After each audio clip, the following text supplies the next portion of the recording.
vamos a movernos hacia el terreno. En la clase de hoy ya vamos a movernos hacia el terreno de la praxis, ¿sí? Que hablábamos en la clase pasada, que pues según, bueno, según las ideas aristotélicas, se mueve el conocimiento en esas áreas, ¿no? El área teórica, conceptual, en la que estaría la formulación de teorías, el análisis de la teoría como género, eh, estaría también otra fase que sería la poiesis, que es la creación, en el que pues insertamos la idea de que pues todo objeto literario está pues obviamente está en esa esfera, en la esfera de la poiesis, de la creación. Y la praxis, que es otra de esas fases, digamos, de la producción de conocimiento y de, y de tecnología también, en la praxis, en la praxis está inserta pues la crítica literaria, pero ya veremos que también por ahí hay cierto movimiento entre la praxis, la crítica literaria, que sería la ejecución como tal de esos análisis entre el objeto y la aplicación de la teoría. Pues vemos que también puede haber cierta invasión del terreno de la poiesis, ¿sí? Que es la creación, pero eso lo hablaremos más adelante. Bueno, para la clase de hoy pues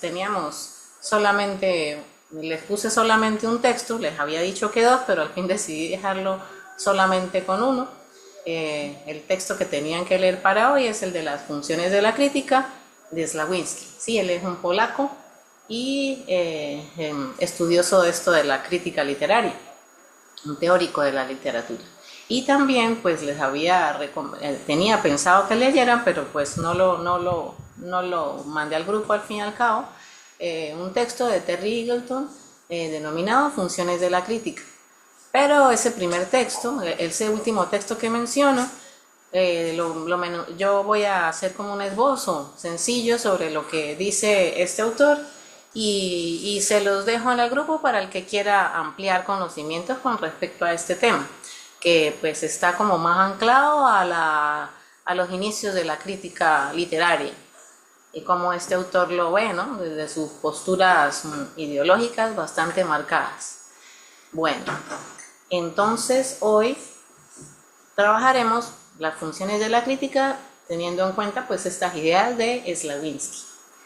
Espero que hayan podido leer el texto. Sé que es un texto que tiene cierta complejidad porque pues el autor no nos presenta esas funciones de la crítica como de manera muy diferenciada, sino que vemos que están muy entrelazadas unas con otras. Y esto puede generar pues cierta confusión. Sin embargo, pues no es tan complicado como parece. Bien, bueno, entonces antes de comenzar quisiera oír algunas eh, apreciaciones del texto. A ver, brevemente, ¿no? Que no sean muy largas para que nos alcance el tiempo de la clase, pero sí quisiera escuchar qué les pareció el texto, qué ideas les quedaron ahí rebotando en su mente. Quisiera escucharlos pues para saber también si han hecho la lectura, porque pues si no hacen la lectura pues se convierte esto en un monólogo y no es la idea, ¿no? La idea es que conversemos y que intercambiemos ideas. Bueno, los escucho. A ver quién ha levantado la mano. Joiner. Hola Joiner, ¿cómo estás? Profe, un abrazo. Disculpe que la semana pasada no pude estar porque bueno, mi hijo tenía juego y eso me complicó, o sea, me comprometió más que me complicó. Está bien, ¿no? Entonces, bueno, sí, sí. Con respecto a las lecturas, yo hice las dos, la de Kuhler y la de Slavinsky.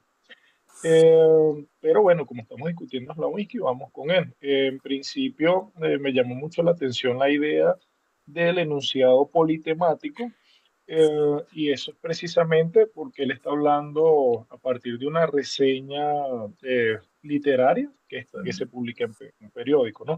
Entonces, eso mismo hizo que también me llamara la atención el hecho de que él contextualizara la crítica literaria dentro de la esfera de la comunicación social.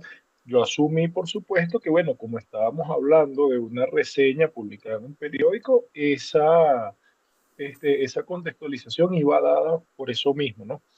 Pero ese elemento sí me llamó muchísimo la atención y por otra parte también me habla de la función que tiene la crítica literaria en el contexto de producción en el que desde el que él está hablando.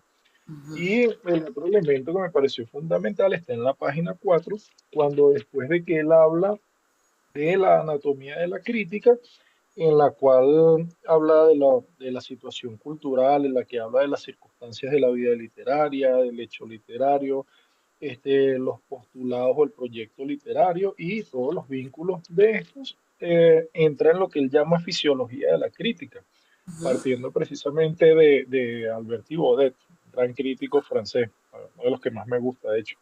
Y entonces, él comenta, este libro es este texto de Slavinsky no lo había leído antes y me gustó muchísimo cómo él sintetizó cuatro funciones en la función cognoscitivo-evaluativa que apunta hacia los hechos literarios, la función postulativa que habla precisamente del aspecto proyectista de la literatura, la función operacional que ya es un vínculo entre la literatura y la vida, se habla de una mediación del crítico con el autor y una mediación del crítico con el lector, y la función metacrítica, que es una función en la que el crítico reflexiona sobre su propia actividad. Y de ahí que el texto sea polifuncional y polisémico. Entonces, yo creo que es un texto muy completo. Sí, muchas gracias, Joiner. Pues sí, hay unos elementos aquí que tú has nombrado muy importantes y que son básicos para entender también esta visión que tiene el autor acerca de la crítica, y es el hecho de que él, pues apegándose a este otro teórico francés, él habla de la crítica como una fisiología de la crítica. Por eso nos habla de estas funciones que están interrelacionadas entre sí, que son dependientes unas de las otras y que también están jerarquizadas dependiendo del tipo de enunciado crítico que se desarrolle en un momento dado. Entonces, si hablásemos de anatomía de la crítica, estaríamos hablando como de sus partes y de cómo se configuran esas partes de la crítica. Y en el caso de la fisiología de la crítica, pues cómo funcionan esas o cómo se dan esos elementos y se interrelacionan entre sí para producir ciertos efectos a nivel cultural. Entonces sí, muchas gracias por tu resumen muy completo. ¿Alguien más quiere aportar algo sobre el texto? ¿Nadie más? Por aquí, Victoria. Victoria. Hola, Victoria. Buenos días. Buenos días. Bueno, compañero Johnny ya explicó bastante bien muchas cosas. Eh, pero sí me pareció, a pesar de que no, o sea, no me es ajeno los conceptos sobre crítica y teoría, sí me pareció interesante la forma en la que se dividen en este texto. O sea, me parece que está muy claro el hecho de que lo dividen en estas funciones. eh, Porque en mi experiencia a veces estos temas suelen ser muy densos y vemos muchas opiniones y el hecho de que lo dividiera en estas cuatro funciones me pareció tan claro de ver, pues de entender. Y también la separación que hizo en los tipos de enunciados me pareció bastante claro, como el hecho de que explicara de que la evaluación y la valoración no eran lo mismo, o sea, hiciera esa división.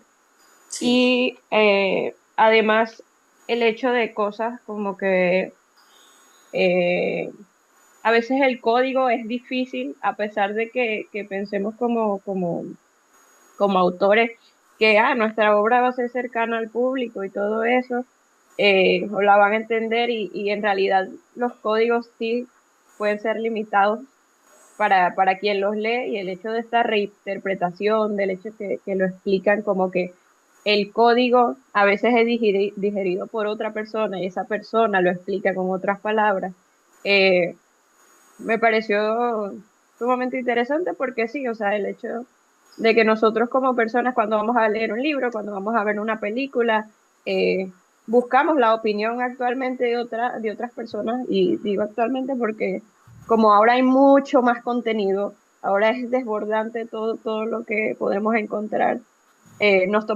yo siento que nos tomamos mucho más tiempo en ver qué es bueno y qué no es bueno antes de leerlo, a qué le damos nuestro tiempo. Me parece muy importante el papel del crítico. Claro, ahora muchas personas se toman el título de crítico, Sí, sí. pero me parece, o sea, me pareció bastante sintetizada toda la información del texto. Me parece que lo Gracias, hace. Victoria. Gracias por tu aporte. Ciertamente has tocado un tema que pues trataremos de desarrollar más adelante y es la cuestión del crítico como un individuo que antes estaba, digamos, protegido por la academia, sustentado por la academia y que su juicio de valor o su opinión o su acercamiento al objeto literario pues nos abría como puertas inesperadas acerca de un texto, ¿no? Que uno como lector de repente no podía encontrar y que ese lector especializado podía darnos. Y ahora esa situación ha cambiado. Claro, estos autores que estos textos son de hace mucho tiempo, ¿no? Hace más de 25 años, pues mmm, no se imaginaban el camino que iba a tomar el papel del crítico, porque realmente pues hoy vemos lo que tú decías, la abundancia de interpretaciones que hay en la web, pero ya no son en su mayoría de estos individuos, digamos, de estas vacas sagradas que están en las academias, en las instituciones, en las universidades y que tenían como una fuerza, un poder mayor a la hora de interpretar un texto.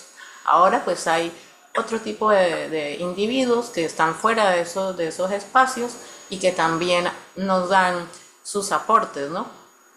Y hoy veremos un poco cómo esta dinámica que se está generando hoy en la cultura digital pareciera mostrarnos como una especie de resemantización del inicio de la crítica literaria, como nos la presenta Terry Eagleton en su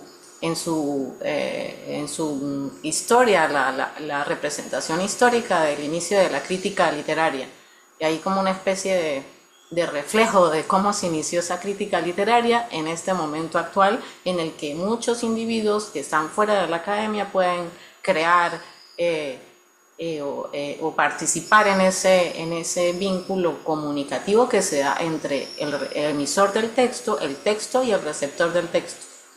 Bueno, muchas gracias. ¿Alguien más tiene algo para decir o aportar? Joiner. Joiner levantó la mano de nuevo. Ah, sí, es que se me habían pasado varias cosas importantes, claro, por tema de tiempo, ¿no? Lo primero es que, claro, cuando uno lee manuales súper clásicos como el de René Wellek, Conceptos de Crítica Literaria, él allí entiende la crítica literaria como una actividad eminentemente valorativa. Entonces él dice, el crítico literario valora, pero hay otras modalidades de la crítica como que entiende la crítica como una puesta en relación de diferentes textos. Entonces, lo que me interesa de Nowinski es que él integra todas estas maneras de ver la crítica y no dice únicamente, bueno, mira, la crítica es puro valoración, o la crítica es pura integración. No, no, no. O sea, lo que él logra entender la crítica como una actividad polifuncional y ahí eso tiene un gran valor. Además de que no estoy seguro, porque de verdad no revisé la bibliografía de este texto de Slavinsky, pero cuando él habla de la anatomía de la crítica, me parece que hace referencia también al libro Anatomía de la Crítica de El Northrop Norton Frye. Fry. Sí, ¿verdad? Ah, bueno, porque me parecía que estaba también eso allí presente. Sí, Claro, Fray sí. lo hace de forma diferente, pero me parecía que había una relación ahí también. Sí, sí, por supuesto. Y ahí hay otro tema importante que, que vamos a ver de manera más práctica en la clase de hoy, es la diferenciación entre el crítico literario y el investigador de la literatura. Que ahí pues este autor también nos plantea esa diferenciación y que ha quedado como muy velada en los últimos tiempos, ¿no? Pensamos que el crítico literario es lo mismo que un investigador de la literatura o, como lo llama este autor, un historiador de la literatura. Y hay ciertas diferenciaciones, aunque pues a veces pueda un mismo individuo tener un pie en la crítica literaria y otro pie en la investigación de la literatura. Ese es otro tema complejo también que es bueno considerar. Bueno, muchas gracias. Vamos Javier levantó la mano, escuchemos a Javier y luego empezamos ya con la presentación. Sí, Javier. buenos días. Hola Javier, buenos ¿Cómo días. está? Bien, gracias. Sí, justo sobre este último punto quería yo hacer como ¿qué fue lo que más me llamó la atención, ¿no? Obviamente por razones personales, profundizar un poquito en lo que es la función cognoscitivo-evaluativa, ¿no? Que es como quizá la función más rica o digamos, lo que más puede producir de lo que él describe en este ensayo, ¿no? O en este artículo. Y es que la función cognoscitiva evaluativa tiene mucho peso, ¿no? Porque es eh, describir, conociendo y juzgando una obra literaria, ¿no? Ujú, Esta función, según lo que pude entender, dentro de la función hay como tres funciones, o serían, sí, funciones, operaciones internas, que una sería la descripción, que es lo que hay en la obra; otra, la interpretación, qué significa la obra; y quizás la más importante sería la evaluación, ¿no? ¿Cuánto vale esa obra? Que esta evaluación implica una doble relativización de esa obra, porque se compara con un sistema de criterios, es decir, cumple la obra con el ideal de, por ejemplo, novela, ¿no? Una novela bien construida, o un cuento bien construido, y además se compara con otras obras evaluadas en ese mismo sistema. ¿Qué es lo que establece o considero yo que establece la diferencia crucial entre crítica literaria y la investigación o la historia literaria, ¿no? sí, sí. Porque, por ejemplo, en la historia, ¿desde dónde se evalúa? Del contexto original de la obra. En la crítica, se evalúa desde el presente de la persona que está realizando la crítica. ¿Qué se reconstruye? En la historia, los valores, el sistema de valores de esa época en que fue escrita la obra; en la crítica, el sistema propio, o sea, actual. Ujú, Y sí. con relación a la obra, la historia literaria, la investigación literaria, lo que hace es que la medida es inmanente al sistema histórico, obviamente, mientras que en la crítica la medida es trascendente, es externa a la obra. Entonces, simplemente para hacer ese señalamiento con respecto a esto último que he dicho, que fue lo que más me llamó la atención del Sí, artículo, ¿no? sí, sí, totalmente. Lo que has mencionado es así como lo plantea el autor, ¿no? Entonces la crítica pues tiene que ver más con el momento actual en el que se hace ese enunciado y tiene que ver justamente más con el sistema de postulados que el mismo crítico maneja con respecto a su época. Y en cuanto a la historia literaria, como tú lo dices, o a la investigación en la literatura, ya es algo que es más, digamos, más externo, ¿no? Con respecto al sistema de valores continuo que se puede observar a lo largo de un tiempo histórico, o una corriente, o el género, etcétera, ¿no? Bueno, ya lo veremos más adelante. Por aquí hay unos comentarios que, gracias por tu aporte, Javier. Alejandra Velasco dice: el crítico viene a ser como el prisma por donde pasa la luz del texto, y muestra en su crítica los cuatro registros simultáneos que son cognoscitiva y evaluativa, que va centrada en la descripción y la valoración de la obra; lo postulativo, que dice el ideal de cómo debería ser la obra. Esta función, la postulativa, tiene mucho que ver con la crítica, con la función del crítico como tal, no de tanto el investigador de la literatura, no la función postulativa. Lo operacional, media entre el autor y el público; y la metacrítica, que reflexiona sobre la propia crítica. Rol interesante el del crítico literario. Bueno, muy bien, gracias Alejandra, un resumen muy conciso y de verdad pues apegado a lo que dice el texto. Y por aquí más abajo, Laura, bueno, creo que está incompleto el comentario. Bueno, vamos a ver la presentación para pues comentar eso que ustedes han dicho pues de manera más organizada, ¿no? Veo que han leído y eso me alegra. Entonces vamos a ver la presentación que yo he hecho para un poquito analizar estos temas. Bueno, entonces aquí tenemos puedes pasar a la siguiente. Bueno, ya un poquito sobre el texto de Terry Eagleton, el de función de la crítica, que se llama así, función de la crítica, y él nos explica, claro, él está también, se fundamenta en otros autores, y él nos habla acerca de cómo él observa, analiza que la crítica pues realmente surge en finales del siglo XVII y en el siglo XVIII, precisamente, como está como en el siglo de oro de la crítica, en el siglo XVIII, durante la época del iluminismo, ¿no? Y cómo se genera un espacio justamente en Inglaterra y en Londres en el que aparecen las condiciones para que la sociedad civil y los diferentes entes que componen la sociedad en ese momento tengan la posibilidad de estar en una igualdad de condiciones a nivel discursivo, ¿sí?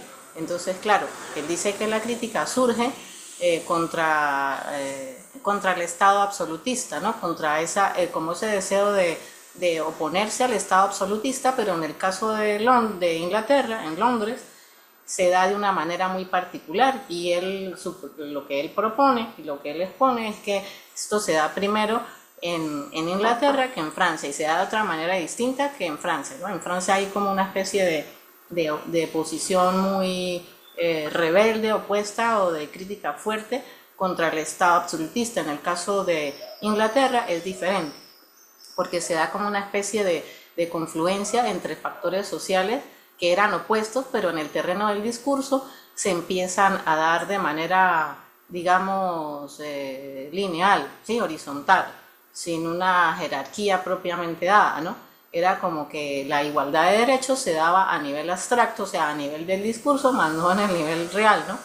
Pero sí se da en ese contexto. Bueno, esta idea de la esfera pública es un concepto de Habermas que él desarrolla para explicar cómo se genera un espacio en el que el pensamiento racional y la lógica discursiva viene a darle a los individuos como esa posibilidad de diálogo en un espacio, si se quiere, protegido. Claro, esto se da durante finales del siglo XVII y en el siglo XVIII, pero luego eso se va a transformar, ¿no? Esa esfera pública se corrompe, se pierde, y se generan otro tipo de resultados. Entonces, claro, en este momento, ¿qué sucede? Que en los cafés, los periódicos, los clubes, también las gacetas, estas publicaciones periódicas, y en el caso de los cafés, había en Londres para ese momento, en el siglo XVIII, alrededor de 300 cafés en los que se reunían personas de diferentes ámbitos, ¿no? Y en los que podían conversar acerca de los temas que preocupaban a los individuos en ese momento, ya fuesen políticos, económicos, mercantiles, y entonces había una confluencia entre la burguesía y las clases y las aristocracias, ¿no? Que eso fue un fenómeno que, según Eagleton, se dio más ahí, o sea, se dio ahí, a diferencia de en Francia, por ejemplo, que era una cuestión completamente separada y dividida. Aquí no, porque había ciertos intereses mercantiles, tanto en la clase, tanto entre los aristócratas como en la burguesía. Esos intereses mercantiles compartidos que se dieron en aquella época permitió también el intercambio de discursos racionales acerca de temas culturales. Entonces,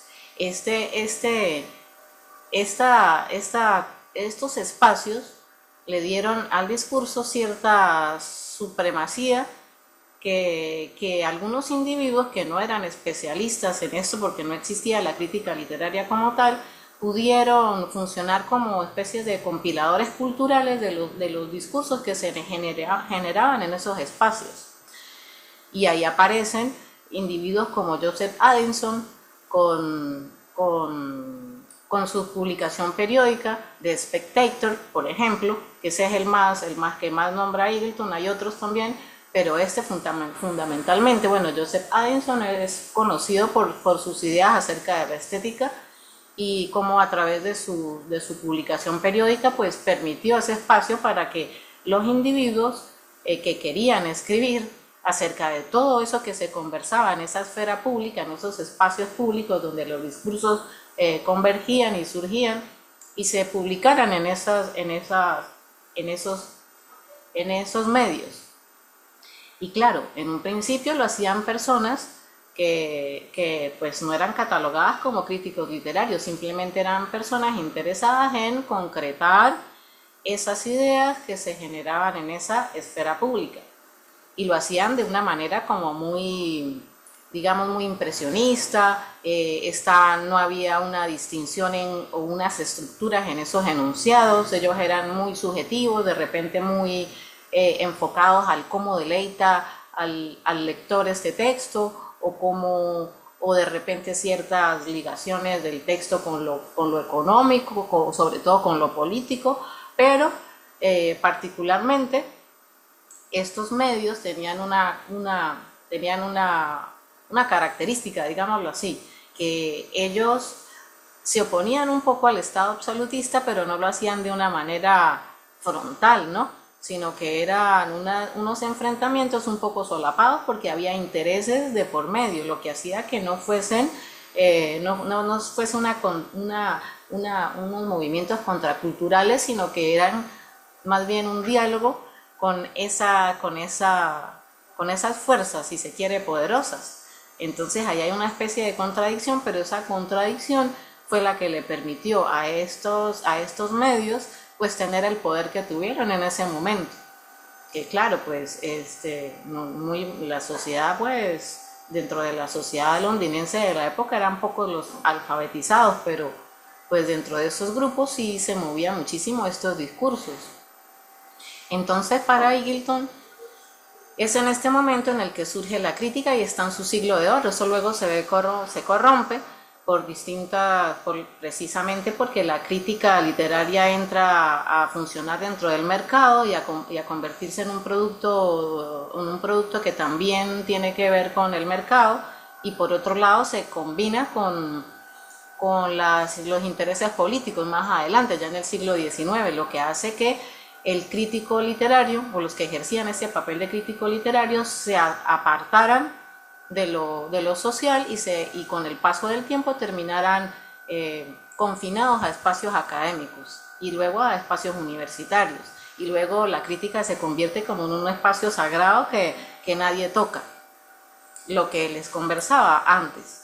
Y es que precisamente en este momento esos espacios sagrados y que solamente están confinados a las academias, en este momento eso se está rompiendo y está como volviendo a ese otro punto primero en el que la esfera pública ahora es el internet, ¿no? La web, las redes sociales, todo lo que hay ahí. Entonces se abre una nueva esfera pública en la que participan muchos más individuos y en el que ha dejado un poco de estar confinada esa apreciación de los textos a las academias.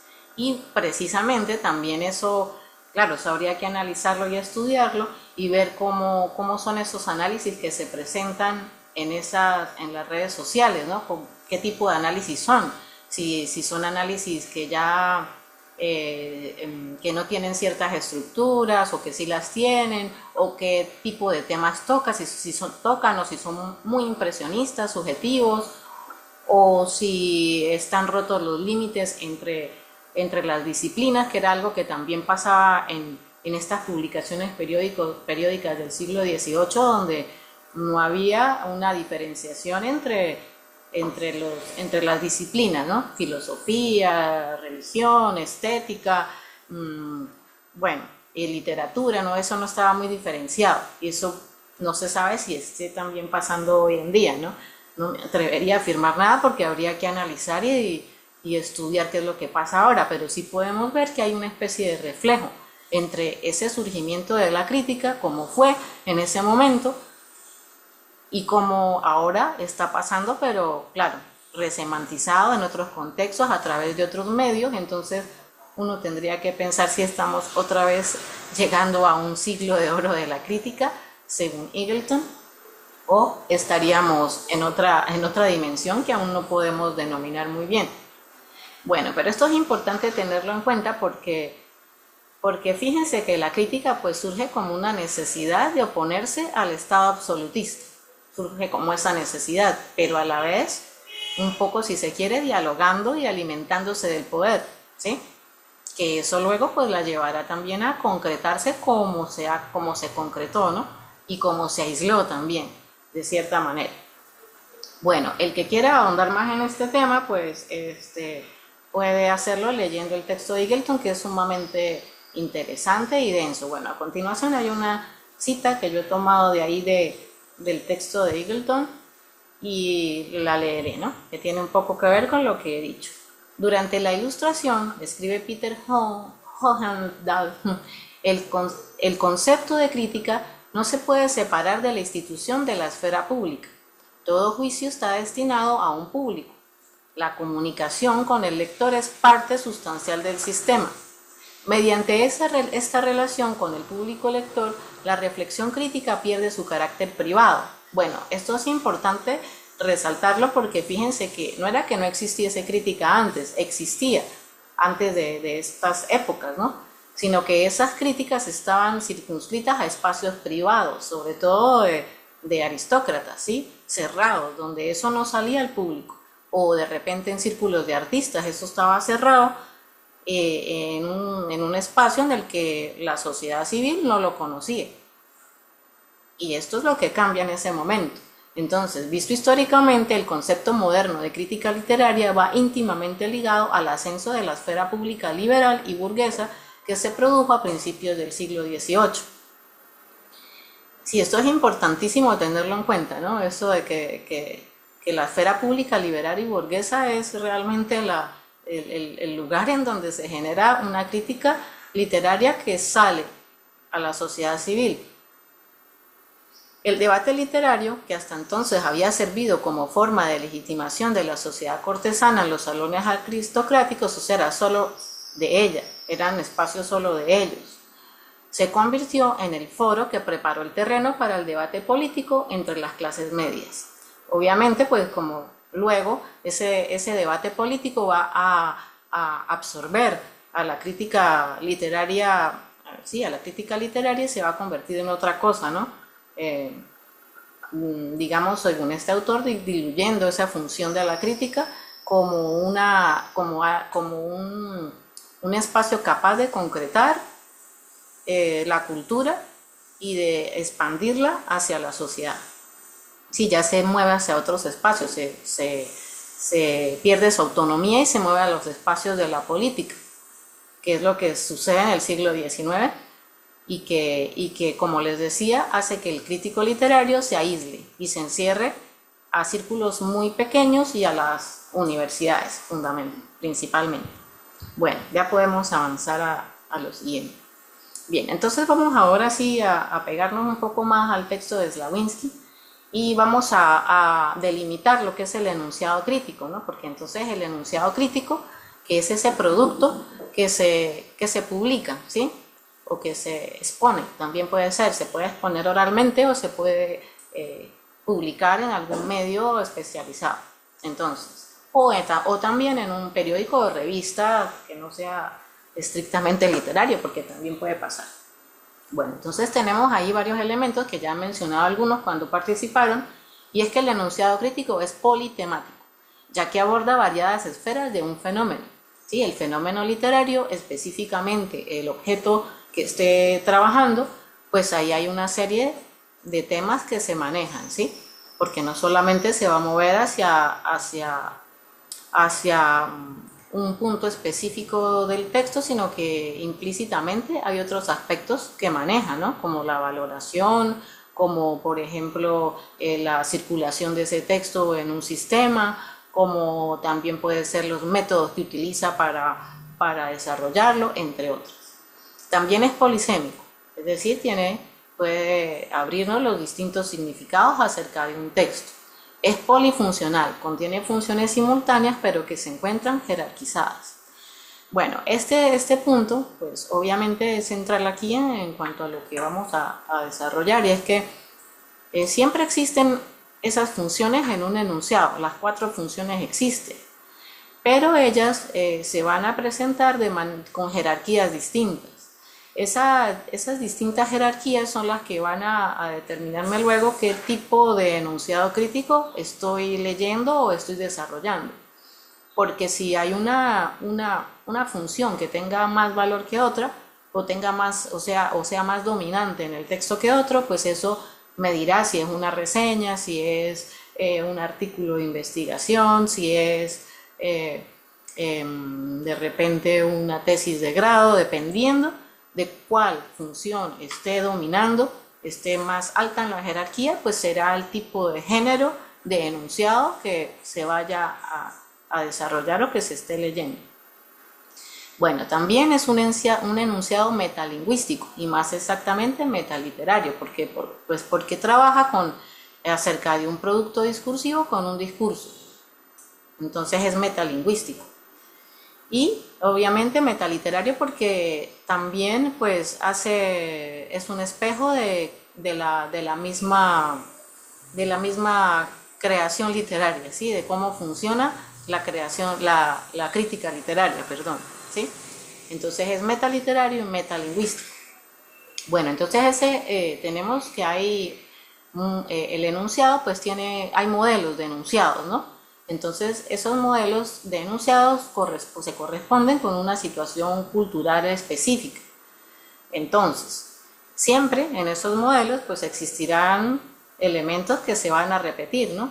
Estos enunciados uno los va desarrollando a lo largo de su vida como crítico, como estudioso de la literatura, teniendo esos conceptos, ¿no? O esas abstracciones que son el modelo de esos tipos de enunciados. Pero ellos siempre pues atienden a una situación cultural específica. Por ejemplo, estos elementos que están ahí expuestos siempre van hacia un determinado hecho literario. Abordan las circunstancias de la vida literaria. Hay un conjunto de postulados en esos enunciados y se usan instrumentos metodológicos que le permiten al crítico introducir el hecho literario en el circuito social.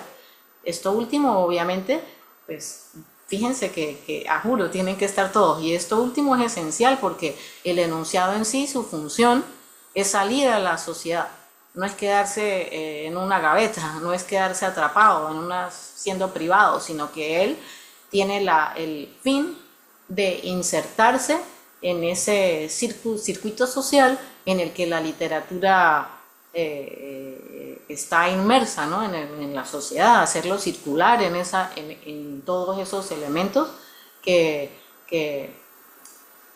socialmente involucran a este tipo de fenómenos, ¿no? Entonces fíjense que son modelos, en los enunciados hay modelos de ellos y uno tiene que más o menos aprender a diferenciarlos para poder reproducirlos. Entonces, fíjense que ustedes si van a hacer un artículo, ustedes tienen que elegir el corpus, o van a hacer una tesis, tienen que delimitar el corpus, un hecho literario determinado, observar ese contexto, las circunstancias de la vida literaria actual, ¿no? O también puede ser de otro momento dependiendo de lo que vayamos a hacer. Y hay un conjunto de postulados, es decir, ahí en este aspecto, el conjunto de postulados tiene que ver mucho con la persona que va a desarrollar el enunciado crítico, es decir, ¿qué considero yo que es literatura? Ahí se enlaza esa idea de los conjuntos de postulados, porque el crítico tiene una idea de lo que es la literatura y de lo que debería ser y de lo que es. Y a partir de esa idea de literatura, pues se genera ese conjunto de postulados que tiene el crítico y que se van a ensamblar con ese enunciado crítico, porque como decíamos en la clase pasada, pues no hay crítica realmente inocente, no la hay. Siempre se corresponden con un sistema de valores y un sistema ideológico que tiene la persona que lo desarrolla, ¿no? Bueno, y obviamente pues ese trabajo que se haga tiene que está hecho a partir de unos instrumentos metodológicos determinados que le van a permitir insertarse. Por ejemplo, ¿cómo sería? Bueno, usted hizo su artículo de investigación y su artículo cumple y fue hecho a partir de unos instrumentos metodológicos, por tanto cumple con una estructura, es avalado por pares, ven que sí cumple con esa estructura, que sí cumple con un método, que sí genera unas conclusiones que están validadas, y entonces es publicado. Y ahí es donde entra el circuito social. Claro, es publicado en una revista, por ejemplo en la revista Contexto, es publicado ese artículo y ahí entra en el círculo social. ¿Por qué? Porque va a salir a la web, en la web la gente lo va a leer, lo va a descargar, lo va a comentar, lo puede refutar, lo puede utilizar para citar y fundamentar algún otro artículo que la persona vaya a hacer. Ven, entra en ese circuito social. Pero el único permiso para que entre todavía hoy en la academia, ¿no? El único, y aquí en estos campos en los que estamos, el único requisito que necesita es cumplir con ese modelo, esos modelos, pero esos modelos se corresponden con unos instrumentos metodológicos que le dan un valor a ese texto y la propiedad y el permiso para que pueda ser publicado. O sea, no puede ser publicado cualquier cosa, tiene que corresponderse con esos modelos y con esos instrumentos metodológicos que lo hacen ser valedero ante los ojos de la comunidad académica. Es la única manera para que entre en ese circuito social, pero claro, no, como les digo, nos circunscribimos a la academia, porque nosotros todavía estamos dentro de la academia, ¿sí? Somos una maestría de una universidad muy importante y todo lo demás. Ahora, en el tema de la vida digital, ¿no? Del mundo digital, donde aparecen estos tipos de enunciados críticos, ya ahí no hay un filtro que los haga pasar por esos, no hay un filtro para que ese enunciado crítico salga a la luz. Ellos salen a la luz, pero no tienen ese filtro. Entonces de ahí la polución de enunciados críticos, entre los que habrán muy buenas cosas y otras que no, u otras que corresponden también a intereses, si se quiere, muy económicos o muy personales económicos también, ¿no? No solo, no digo de grandes de empresas o algo así, sino privados, ¿no? También lo hay. Ahora, bueno, podemos seguir adelante. Profe, Ángel está... Ángel levantó la mano. Ángel. Y hay varios comentarios. Bien, vamos a leer, sí. Gracias. Hola, sí, ¿se me escucha? Sí, Bueno, yo tenía un par de preguntas más que participación, ¿no? Yo quería saber, en el primer texto, en el de Jonathan Kuller, si mal no recuerdo, se menciona en algún momento también el tema de las corrientes, ¿no? Marxista, estructuralista. Yo quería saber si más adelante nosotros íbamos a indagar un poco en estas corrientes o si esto estaba para la segunda materia, ¿no? Para la parte 2. y te Y respondo de lo, una vez, te respondo esa de una vez. Eso es eso es en teoría crítica literaria 2. Esas ok, corrientes, ahí es donde se van a desarrollar, porque en esta es como para analizar algunos conceptos y problemas de la teoría literaria que son básicos para luego entender esas corrientes con mayor profundidad. ok. Y lo otro es que en el texto que leímos para esta semana, hay una cosa que no me quedó muy clara, quizás no entendí muy bien, y es que él menciona que quizás el nivel más bajo, por decirlo de alguna forma, de la crítica es la reseña periodística, ¿no? Y él dice que hay un punto donde esta crítica, dependiendo de ciertas circunstancias, puede ligarse a más bien la publicidad del libro propiamente dicho. Sí. No entendí muy bien lo que quiso decir. Bueno, podría buscar la cita exacta porque tengo por acá el libro. No te preocupes, que eso está ahí, es así. Bueno, él lo cataloga así porque realmente ahí la función que está prevaleciendo, claro, está la cuestión operacional, ¿no? Que él entra en un sistema, pero no hay, lo que se quiere es como, pues, publicitar el texto, ¿no? Entonces hay ciertos intereses de tipo mercantil que hacen que el autor sitúe esto como en el nivel más bajo de los modelos de enunciados críticos, ¿sí? Entonces, ¿por qué? Porque pues no hay un desarrollo propiamente dicho de la función cognoscitiva evaluativa, ¿no? Que ahí sería ya los niveles más altos de interpretación o de recodificación también de esos objetos de estudio.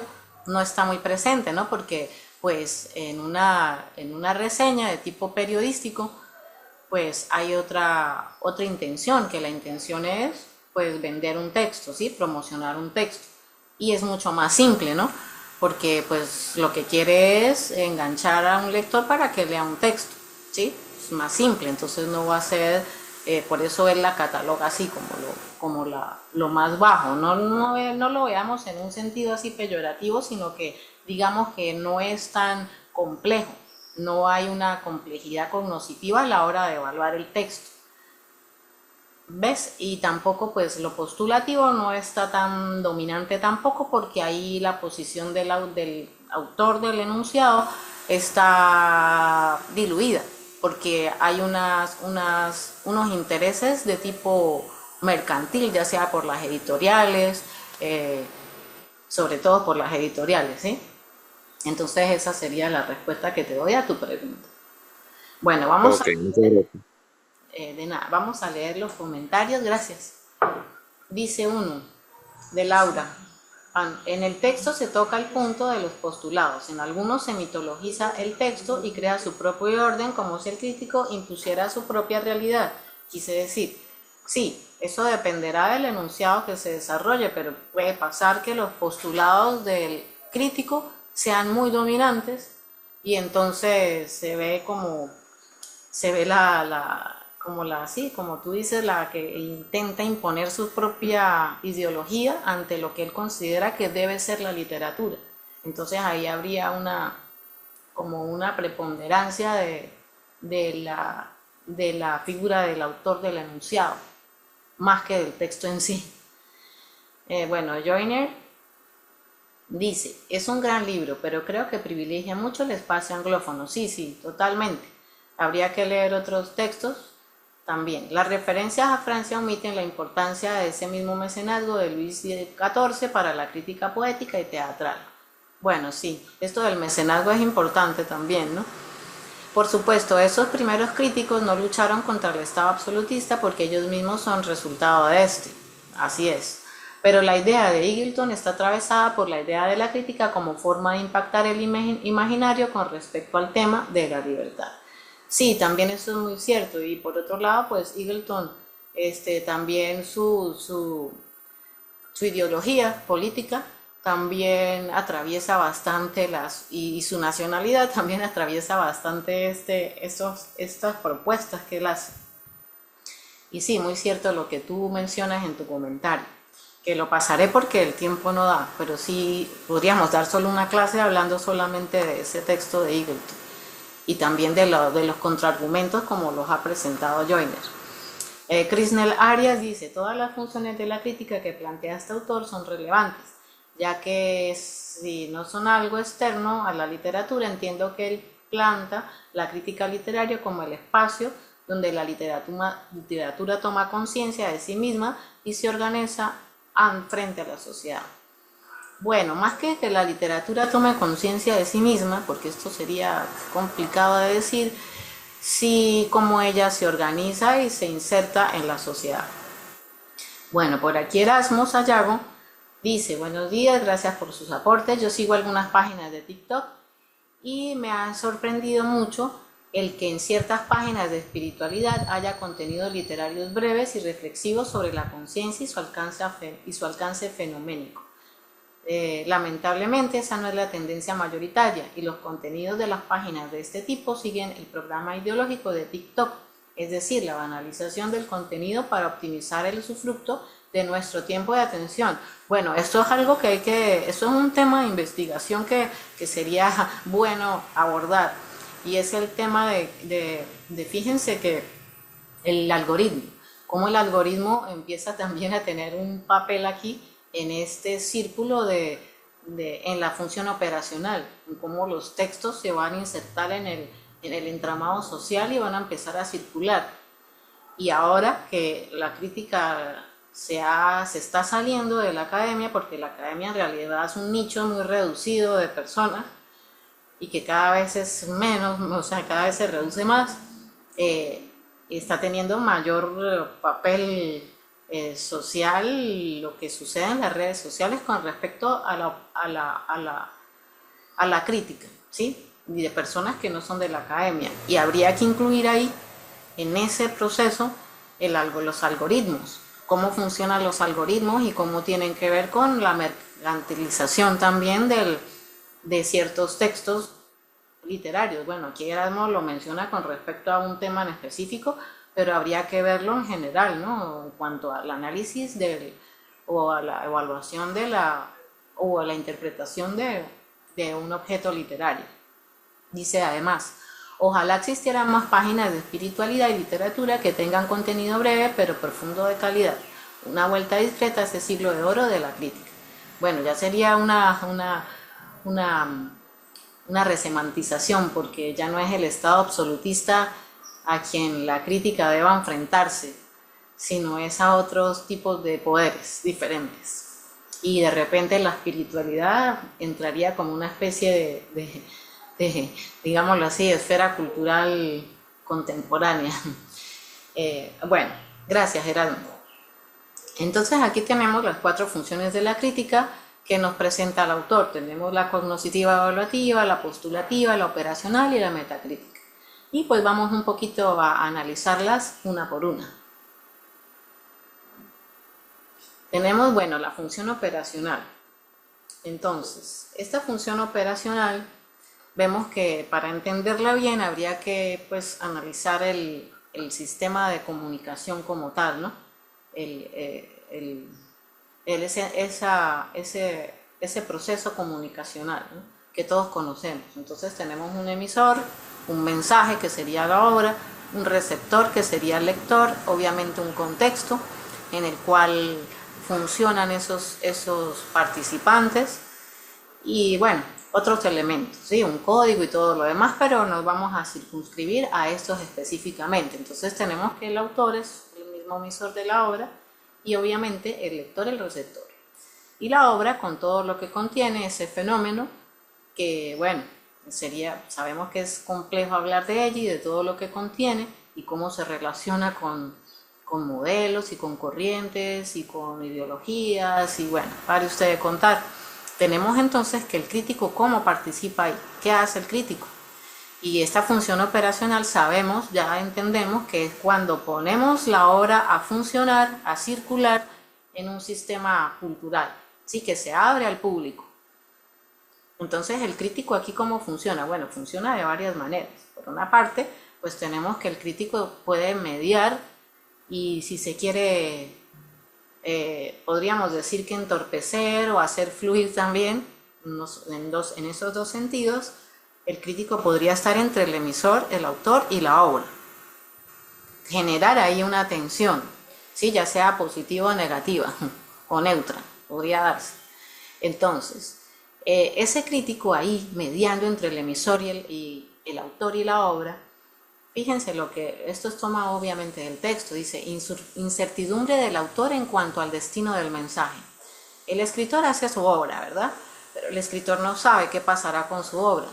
Es el crítico el que puede abordar ese espacio que está ahí vacío, esa incertidumbre que hay entre lo que ha hecho el autor y su producto y cómo este producto va a entrar a funcionar o cómo va a ser recibido, cómo va a ser entendido.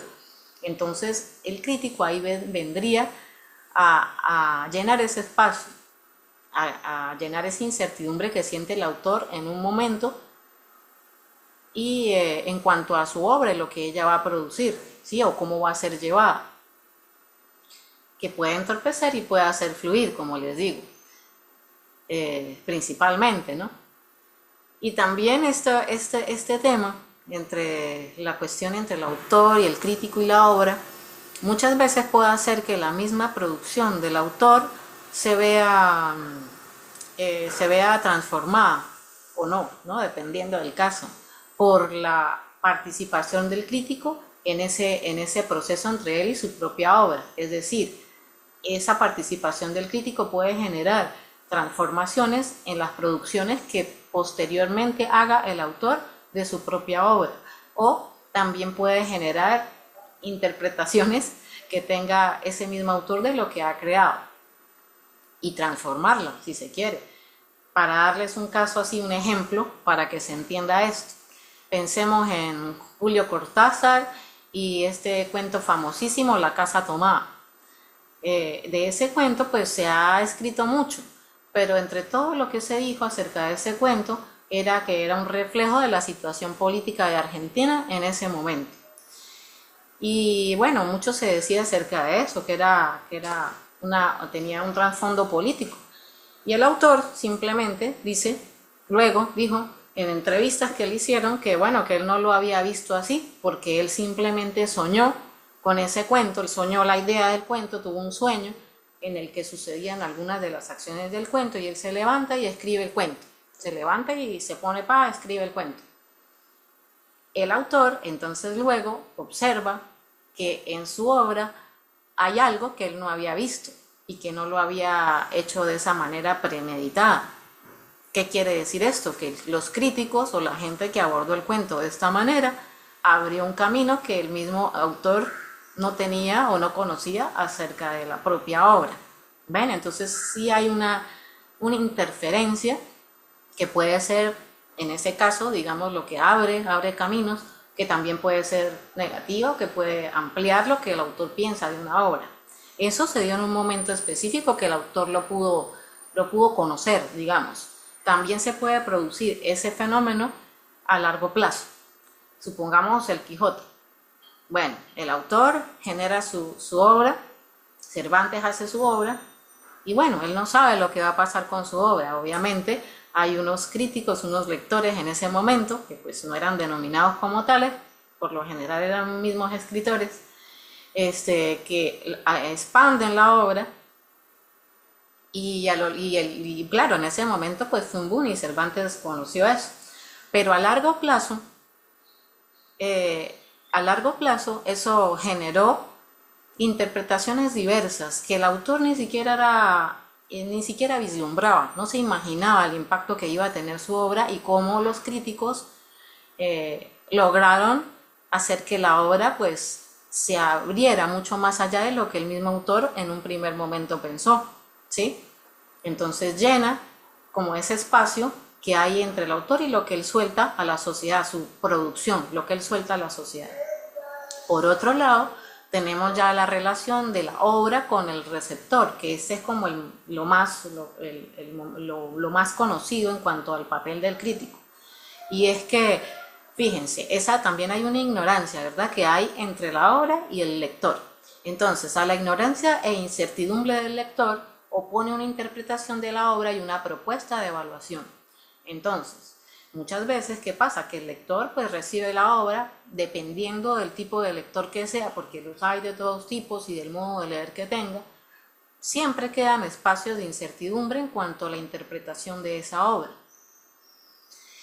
Y el crítico pues presenta que bien puede ser que oponga una interpretación a la que tiene ese lector y le muestre otra que sus expectativas que supere sus expectativas y que le dé otra visión distinta de la obra, y también podría afirmar algunas de las interpretaciones que tenga ese lector, pero por lo general es algo inesperado, es algo que el lector no espera, es algo que es sorpresivo. Dice, yo no había visto esto en esta obra, es verdad. Mire, aquí esta reseña o este artículo de investigación me está mostrando algo que yo no veía en esta obra. Se abre, ¿no?, como ese espacio de interpretación del texto. Y obviamente también hay una propuesta de evaluación en cuanto a decirme qué validación se le da a esa obra o qué valoración se le da a esa obra. Y si a veces se corresponde con esos valores del lector o a veces no, ¿sí? Bueno, entonces, esta función operacional es un terreno determinado por la acción de ciertas instituciones que organizan la vida literaria. Sí, porque esto no es algo que esté, claro, apartando todo lo que sucede en las redes sociales.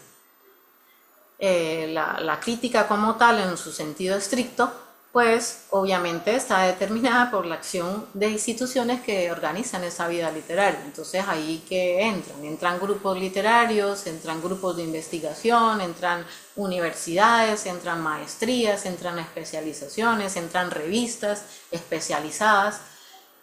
Todo esto viene determinado por eso, porque muchas veces pues el crítico también plantea su intervención o ese llenado de ese vacío en función de las instituciones, ¿sí?, que organizan esto. O muchas veces también, bueno, ya no podemos hablar de corrientes, pero en un momento de la historia de la literatura sí, también esos grupos de escritores y todo este tipo de producciones que ellos también hacían de obras, también estaba determinado por esa acción de ellos mismos, ¿no? Sí, entonces espero que me entiendan esta parte, ¿no? Ahora esto se está quebrando, ¿no? Ya no hay instituciones, sino que hay unos algoritmos que empiezan a organizar de repente esa circulación, esa función operacional de esos críticos, que puedan ser amateurs o puedan ser o no, ¿sí? Porque uno puede encontrar de todo en las redes sociales. Bueno, ¿hay alguna pregunta con respecto a esto? Bueno, entonces... Joyner comentó... Joyner dijo algo. En Estados Unidos y en España eso pasa con mucha fuerza. La valoración de un crítico puede catapultar una obra, puede ser su lápida. Muy bien, gracias Joyner. Ciertamente es así, aquí no tanto, ¿no? Aquí alguien puede decir algo muy malo sobre una obra y no pasa nada. Pero en esos lugares no es así. Sobre todo en los Estados Unidos, diría yo, que puede una obra realmente llevarla a la perdición, así como puede pasar con figuras del mundo del show business, también pasa, o producciones en el campo del cine, que quedan pues, pueden bien catapultarla, puede ser o matarla, ¿no? Una opinión de un crítico acerca de una producción. Pero bueno, nuestro terreno no es tan así. Bueno, aquí más adelante quería que vieran algo acerca de este papel del crítico, porque bueno, hay un texto aquí de Piglia que es interesantísimo, yo se los invito a leer, que se llama Crítica y Ficción. Aquí aparecen unas entrevistas que le hacen a Piglia también, y él habla del papel del crítico. Y esto me encanta porque pues, se relaciona también con esa función operacional y con la función cognitiva, sobre todo. Miren lo que dice. En más de un sentido, el crítico es el investigador y el escritor es el criminal. ¿Sí? Esta relación que presentábamos en un principio entre el emisor de la obra, el autor, y la obra, ¿no? Hay una relación ahí en el que según Piglia, el crítico literario es un investigador, ¿no? Y el escritor es un criminal. Entonces se podría pensar que la novela policial es la gran forma ficcional de la crítica literaria, o una utilización magistral por Edgar Allan Poe de las posibilidades narrativas de la crítica, ¿no? Él lo ve como una especie de espejo, estos textos de Edgar Allan Poe en el que un personaje que es bueno, en el caso de Edgar Allan Poe Dupont, que es el crítico literario por excelencia, ¿sí? Ese personaje vendría a representar a ese individuo. Y el asesinato, pues, es lo que es el producto que hace el autor, ¿no? Una utilización magistral por Edgar Allan Poe de las posibilidades narrativas de la crítica. La representación paranoica del escritor como delincuente que borra sus huellas y cifra sus crímenes, perseguido por el crítico, descifrador de enigmas. Porque la obra vendría siendo, según este punto de vista, un enigma, un gran enigma. Y el escritor esconde lo que realmente quiere decir, esconde su ideología acerca de su ideología general o lo que él piensa que es la literatura. Que esto, bueno, creo que es sobre todo el punto más importante, la idea que tiene el autor de literatura y cómo la esconde en su producción, en una novela, en un cuento, está escondida. Y cómo de repente el crítico es el que está buscando las huellas que él deja en el discurso o en las estructuras que genera ese autor para poder saber qué realmente es lo que ese autor quiere decir y dejarlo expuesto, ¿no? Entonces, la primera escena del género en Los crímenes de la calle Morgue, en el cuento famosísimo de Edgar Allan Poe, sucede en una librería donde Dupont y el narrador coinciden en busca del mismo texto inhallable y extraño. Bueno, el mismo Piglia ve que Edgar Allan Poe nos está escondiendo otra cosa distinta de la que nos quiere decir en el cuento. Entonces, bueno, les invito a leer ese libro porque es realmente interesante, y esta visión del crítico como un investigador en así tipo Sherlock Holmes, ¿no? y cómo el escritor es un criminal que nos esconde en su obra su verdadero pensamiento, es muy interesante. Y nos pone en esa situación de querer saber qué es lo que hay realmente debajo de todas esas palabras o a través de esas palabras que nos presenta un fenómeno literario. Bueno, por aquí, sí, yo lo tengo. El libro de Piglia en PDF, pregunta Ángel Torres, sí, yo lo tengo. Sí, yo lo envío, pero porfa me envían un mensaje porque si no se me olvida. Me envían un mensaje y yo les paso el texto para que lo lean. Porque bueno, Piglia precisamente es un ejemplo de esa figura de escritor y a la vez crítico literario y a la vez investigador de la literatura. Él, y también como en sus obras él mismo esconde o refleja ese juego que él mismo encarna y que bueno, les invito a leer. Aquí tenemos a Albanelis que dice, entonces, un crítico que se posicione desde la función cognitiva, evaluativa y metacrítica se considera más apreciado que uno postulativo. Bueno, no es que sea más apreciado, sino que pensemos que en el terreno ya de la crítica estricta, académica, más consistente, digamos, a la hora de analizar en sí el fenómeno, pues tendría más fuerza la función cognitiva evaluativa que una postulativa, pero siempre la postulativa está ahí, pero está en una jerarquía menor, no es tan notoria, ¿sí? Claro, es bueno, yo sé que es difícil sacarse un poco esas jerarquías entre lo que es bueno y no bueno, lo que es mejor o no mejor, lo que es más apreciado o no apreciado, simplemente tienen distintos fines, digámoslo así, tienen distintos fines, porque tampoco podemos satanizar el hecho de que un texto se quiera mercantilizar, eso hay que dejarlo atrás. El texto debe ser mercantilizado, es necesario que sea así.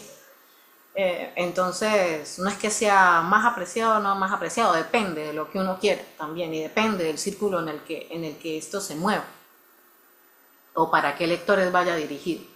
Bueno, también Erasmo dice, es extraordinario ese texto de Piglia, el escritor, el criminal, quien abre también caminos laterales y noxeológicos del deseo, así lo hicieron Nabokov, Miller, Rojas Guardia y tantos otros, y muchos otros. Y el crítico, el detective, el investigador, ante el cual la obra se resiste hermosamente. Ajá, aquí dice que él es poeta, escritor y también criminal.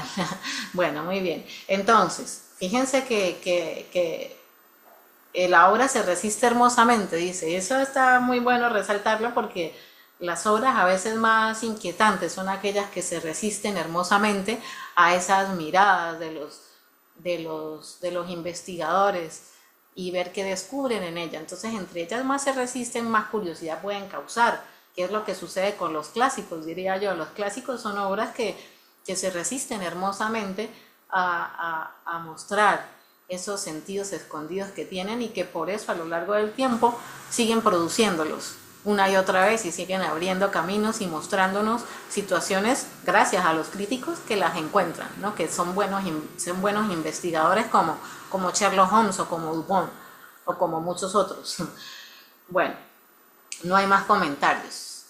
Seguimos adelante. ¿Qué horas son? Son las 9:44. Bueno, entonces tenemos que el acto crítico, la acción de hacer crítica literaria y cómo el crítico, qué es lo que hace el crítico literario.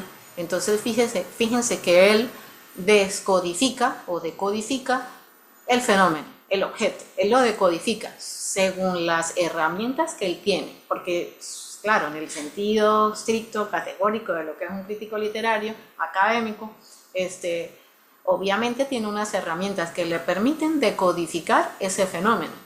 Y recordemos que esas herramientas que me permiten decodificar ese fenómeno vienen ancladas con las teorías o teoría o su visión de lo que es la literatura, están ancladas ahí. Entonces esa decodificación de ese fenómeno vendrá dado por todos esos elementos que atraviesan al crítico. ¿Qué teorías ha utilizado? ¿Qué metodologías ha utilizado? ¿Qué ideología soporta? ¿Qué idea tiene de lo que es la literatura y que esto va anclado con las teorías que utilice? Esa decodificación se da en función de eso. Entonces, la decodifica, dice, y es una reducción del comunicado literario dado al sistema de principios que lo condicionan. Claro, él lo decodifica y lo recodifica, ¿verdad? Entonces al hacer ese procedimiento, crea un enunciado, ¿sí? Que muchas veces pues es una reducción del mismo fenómeno, ¿sí? Lo reduce hacia un aspecto esencial, ¿no? A una situación esencial, específica, diría más bien, a una situación específica. Y sesgada también. Y sesgada, exactamente, y sesgada. No inocente. Entonces lo recodifica, ¿sí? Y eso, al recodificarlo, lo sitúa, que bueno, aquí esto lo podemos enlazar con lo que decía por allá, creo que era Lucía, no recuerdo quién era. Bueno, arriba en el comentario anterior al de Erasmo. El Vanelis, gracias. Entonces, lo recodifica, ¿qué quiere decir? Que lo sitúa la obra en el plano de los valores accesibles al lector. Cuando crea el enunciado, dependiendo del tipo de enunciado que va a hacer, lo recodifica dependiendo de eso. Si es una reseña que va a salir en una revista que no es de literatura, sino que es un medio digital o un periódico, o es una revista de modas y aparece una reseña ahí, y eso lo hace un crítico literario. Entonces, ¿qué sucede? Que él va a situar el enunciado dependiendo de los valores de ese lector específico, ¿sí? Si yo lo voy a publicar, una reseña, la voy a publicar en una revista especializada como Contexto, o Cifra Nueva, o Actual, o bueno, tantas otras que hay aquí en Venezuela o en el mundo, entonces, ¿qué pasa? Que esos lectores de esas revistas tienen otros valores y tienen otro nivel de acceso a ese enunciado. Entonces, ¿qué pasa? Que el crítico ha decodificado el objeto, ¿sí? El texto, lo ha decodificado, lo ha reducido a sus principios, a los principios, no a sus, sino a los principios que los condicionan. Lo recodifica, es decir, hace una cosa nueva, un discurso nuevo. Ese discurso nuevo que hace tiene que estar adaptado al tipo de lector al que va a ser entregado, ¿sí?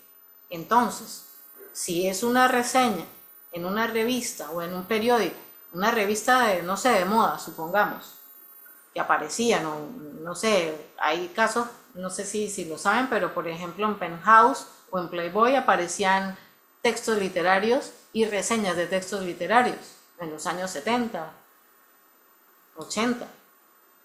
Entonces, claro, fíjense, ¿qué pasa? Que esos críticos o esas personas tienen que situarlo en esos planos, en el plano al que va a la recepción, pues a la gente que lo va a recibir. No será igual, entonces obviamente habrán funciones de tipo postulativo y habrán principios condicionantes que tengan que ver con las editoriales, que harán que se haga accesible ese enunciado a ciertos lectores. No sé si me hago entender. Bueno, aquí alguien dice más. El Vanelis dice, Slawinski señala que el crítico busca establecer patrones de concretización de las obras para uniformar la opinión del público y mediar entre los propios receptores. Sí, ciertamente, esos patrones de concretización que él nombra son esos, digamos, que se anclan a los modelos de los enunciados. Entonces sí, muchas veces intentan, en ciertos casos, uniformar la opinión del público o mediar entre los receptores. Ahora, dependiendo del tipo de postulado, será para uniformar opinión del público o no, ¿sí? Dependiendo del tipo de enunciado y del medio a través del cual aparezca. Si nos vamos a las redes sociales, entonces, ¿qué sucede? Que, hay unos ciertos modelos que se están generando en las redes sociales de interpretación de textos y que sobre todo se dan en generaciones, en la generación Z, ¿sí? Que se están generando como unos modelos en los que se concretizan obras, que ellos funcionan concretizando obras y que van a uniformar opiniones del público, uniforman opiniones. Entonces, ¿qué sucede? Que hay textos que son recibidos por estas mismas generaciones y que están uniformando opiniones acerca de esos textos.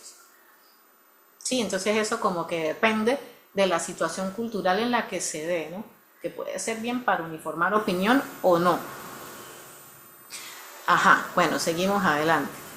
Fíjense que aquí lo que ella dice es la cita que está aquí tiene que ver con lo que ella ha mencionado porque es importante.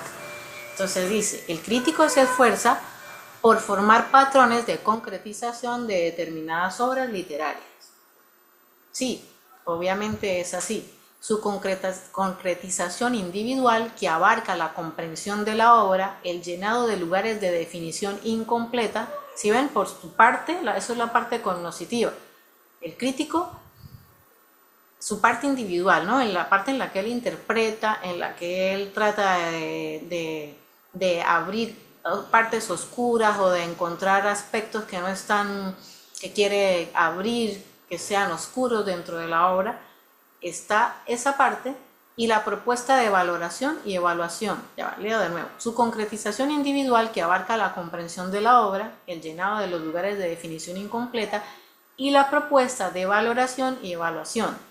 Tiene como tarea devenir en cierto modo un modelo para la concretización del lector. Entonces sí, como les decía, esos modelos funcionan para que el lector pues también como que pueda amoldarse a eso y dependiendo del lector, ¿no?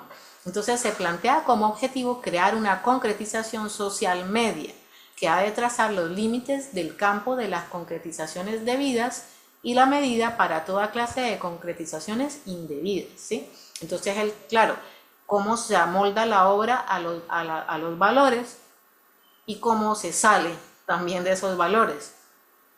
Podría ser el caso.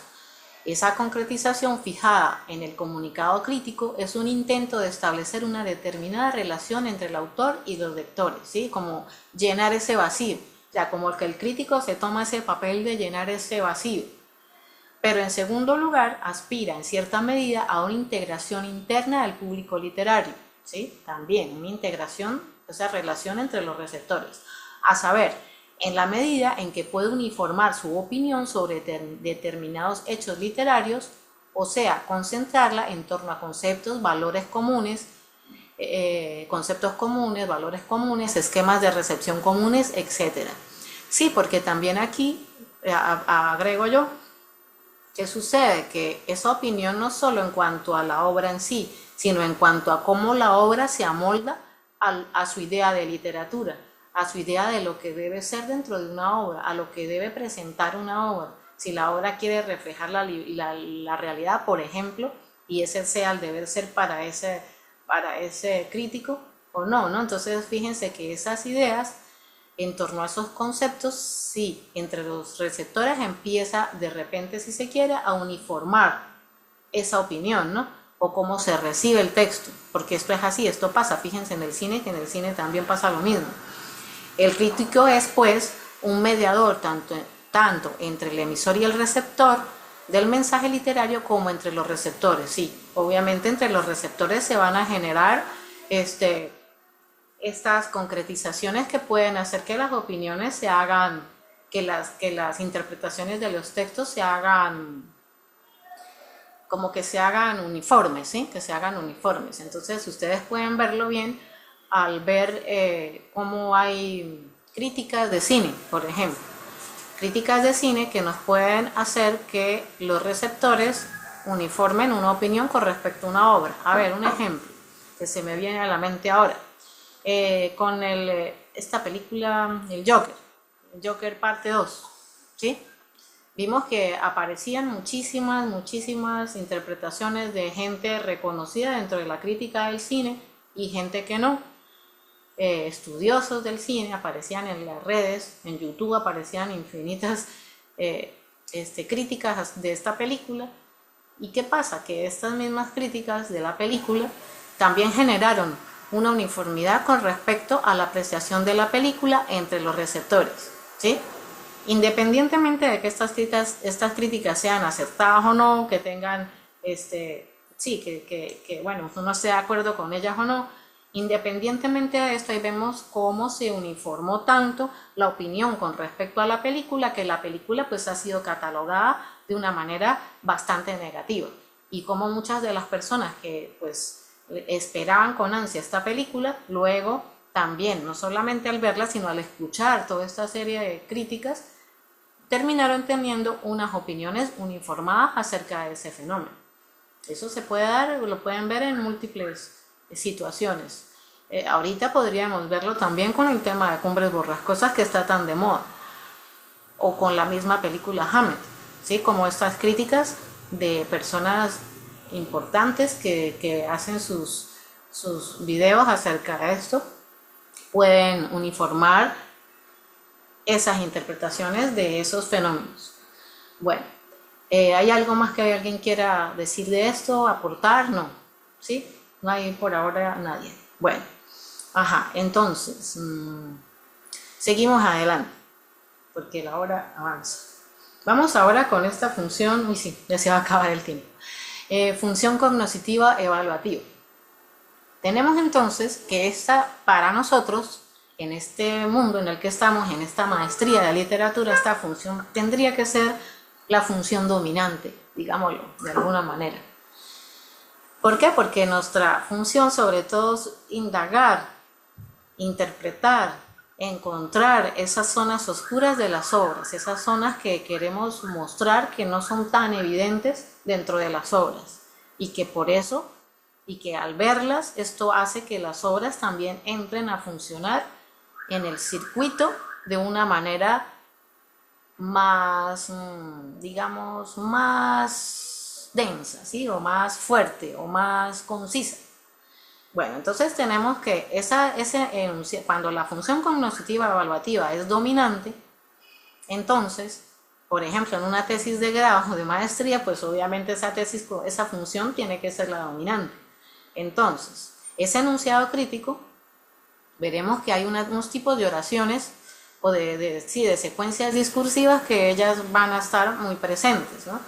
Entonces, aquí el autor nos habla de tipos de oraciones, podríamos hablar de secuencias discursivas, también sería lo mismo. Entonces, tenemos que hay tres. Tenemos las oraciones descriptivas, las interpretativas y las evaluativas.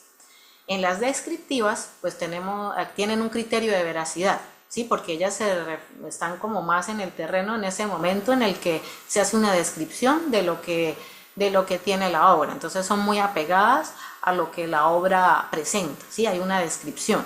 Hay oraciones que tienen que ver con descripción de lo que la obra contiene. Y por eso dice que son más veraces. Por otro lado, tiene unas oraciones de tipo interpretativo que ya son mucho más complejas y que tienen que ver con problematizar el hecho literario y lo confrontan con otro que es más amplio.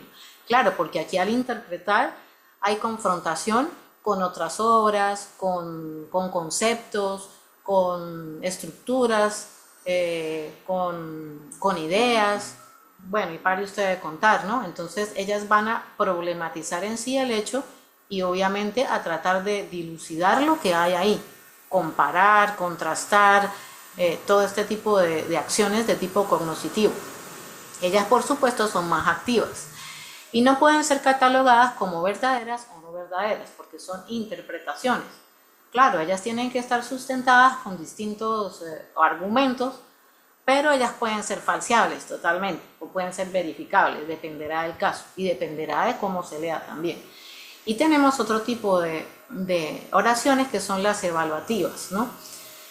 Que ellas son ocultas o manifiestas, ¿no? Entonces ellas bien pueden presentarse, pueden ser pueden ser implícitas o explícitas, es decir, yo puedo encontrar esas oraciones de tipo expreso dentro del texto. Eso puede pasar y funciona mucho en esas críticas que se dan, que son muy ácidas, digámoslo de alguna manera, o pueden estar, que esto es lo que sucede la mayoría de las veces, ocultas, ¿no? Implícitas dentro del texto. Hay una evaluación y esa evaluación, esas oraciones están, ese discurso está implícito, no serían ideas explícitas, sino serían implícitas. Son fundadas cuando se refieren a un campo de valores común, claro, porque esta evaluación se refiere a la comparación con modelos, ¿sí? A comparación con otras obras, con otros elementos del pasado, bueno, ese tipo de contraste. Bueno, por aquí veo que hay más comentarios. En España está pasando algo similar con el segundo libro de David Uclés. Con el primero la crítica no fue muy benevolente tampoco, pero con este hay una opinión negativa directamente generalizada. Bueno, eso todo viene con respecto a lo que estábamos hablando anteriormente. Entonces, fíjense cómo de repente esa opinión negativa generalizada hace que haya entre los receptores una igualdad o sea, que se haga, que se repita, que haga un eco de ese tipo de apreciaciones. Bueno, volvamos aquí al tema de esta función. Ajá, ¿qué sigue por ahí? Bueno, ahora bien, eso tiene que ver, ese tipo también de secuencias discursivas o de oraciones o de tipos de oraciones, tiene mucho que ver con los géneros de la crítica, ¿sí? Y con las funciones que se manifiestan. ¿Por qué? Porque si hay una proliferación de descripción o una proliferación de evaluación, de oraciones valorativas, eso variará. Eso hará que se mueva entre un género u otro, ¿no? Entonces, porque dentro de la crítica literaria, pues hay géneros. Entonces, fíjense ustedes que hay algunos que he mencionado. Está la reseña periodística, que sería como aquella que aparece en un periódico, en una revista X, ¿sí? Que no es propia de la literatura. Están reseñas críticas que aparecen en revistas especializadas. Antologías. La antología también es un género también de la crítica, porque el crítico que le encomiendan hacer una antología, no sé, supongamos una antología de textos de ciencia ficción del siglo XXI en Venezuela. Entonces, ¿qué pasa? Que ese crítico que tiene conocimiento en ese género, él va a seleccionar, ¿verdad? Él va a seleccionar lo que le parece mejor, o va a hacer una valoración entre lo que le parece más destacable o no. Y entonces ahí, ¿qué pasa? Que ahí entran, aunque esté todo implícito, a la hora de crear una analogía está funcionando una función de tipo postulativo, ¿ven? O una función o la valoración también, la evaluación también entra a funcionar ahí. En estos tres, lo que es las reseñas y las antologías, fíjense que ellas están hechas para que el lector sepa qué leer o por qué leer, ¿sí? Lo está diciendo qué leer, dependiendo del sistema de valores de ese crítico. ¿Ven? Entonces ahí las operaciones cognitivas no están tan potencializadas, porque el fin de esos géneros es que los lectores se acerquen, ¿sí? A un texto en particular. Entonces, ¿qué sentido tendría darle mayor énfasis a las secuencias discursivas de tipo cognitivo? No lo tendría, porque no cumpliría su fin.